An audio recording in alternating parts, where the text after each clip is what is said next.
بسم اللہ الرحمن الرحیم۔ بزرگوں اور بھائیوں،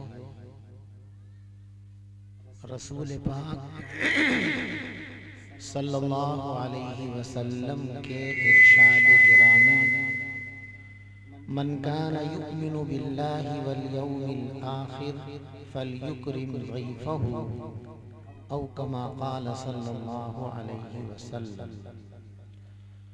اس فرمان نبی کی روشنی میں میری اسٹیج پر بیٹھے ہوئے تمام معتبر علماء کرام اور ذمہ داروں سے یہ گزارش ہے کہ ہمارے جو مہمان محترم ہیں، جو اونچی نسبت کے حامل ہیں، ہمیں ان کو وقت دے کر ان کی نصیحتوں سے مستفید ہونا چاہیے۔ بس مجھے ایک بات یہ عرض کرنی ہے کہ دنیا میں بڑی بڑی درسگاہیں ہیں، ہمارے اس ملک میں بھی بڑی بڑی تعلیم گاہیں ہیں، لیکن دنیا میں جہاں بھی صحیح دین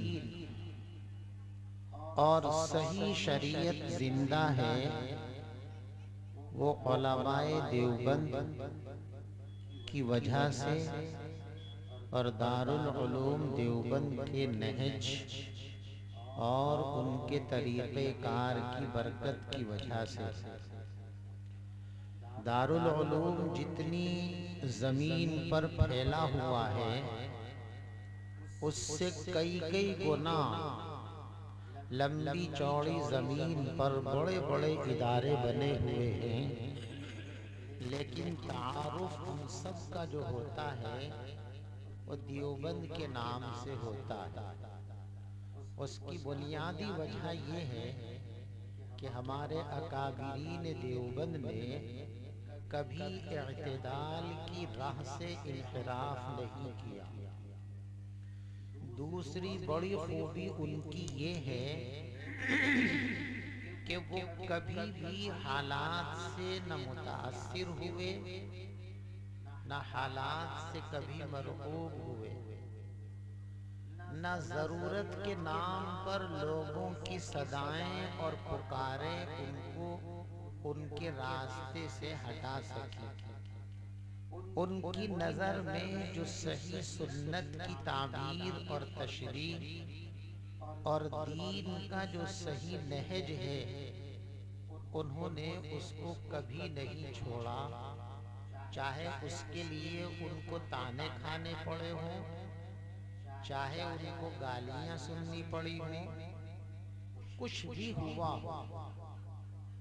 ہم سب دارالعلوم کی روحانی اولاد ہیں، اسی کے نام پر روٹیاں کھا رہے ہیں۔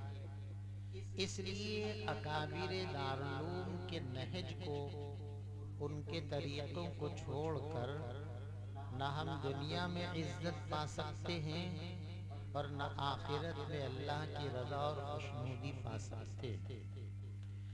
اسلام کا جو بنیادی منشور ہے،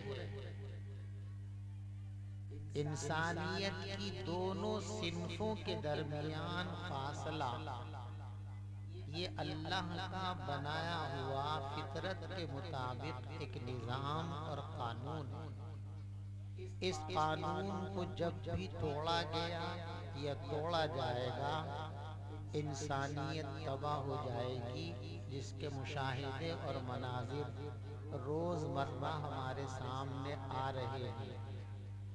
اس لیے بچیوں کی تعلیم کا نظم بہت اچھی بات ہے، لیکن بچیاں گھروں کو سنبھالنے کے لیے ہیں، اسٹیج کی زینت بنانے کے لیے ہم اپنی بچیوں کو تعلیم نہیں دلاتے، نہ دلانا چاہیے، اور نہ اس میں اسلام کا کوئی بھلا ہے، نہ انسانیت کا کوئی بھلا ہے۔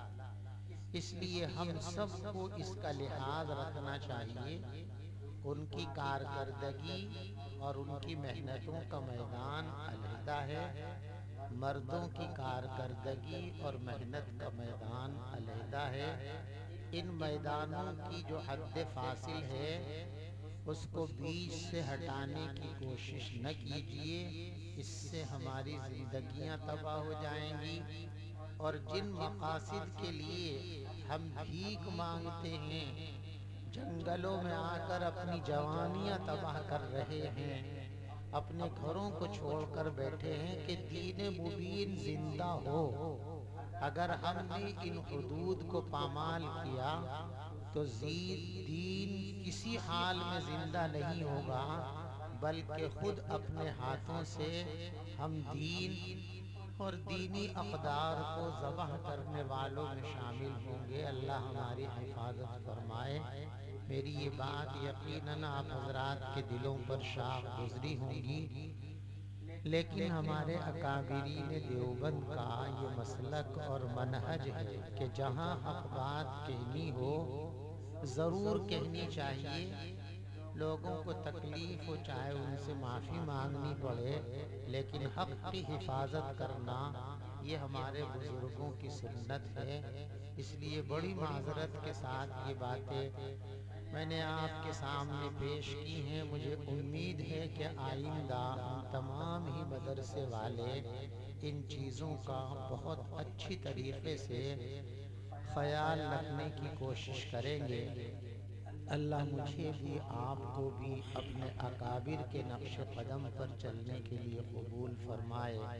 آمین۔ وآخر دعوانا ان الحمد للہ رب العالمین۔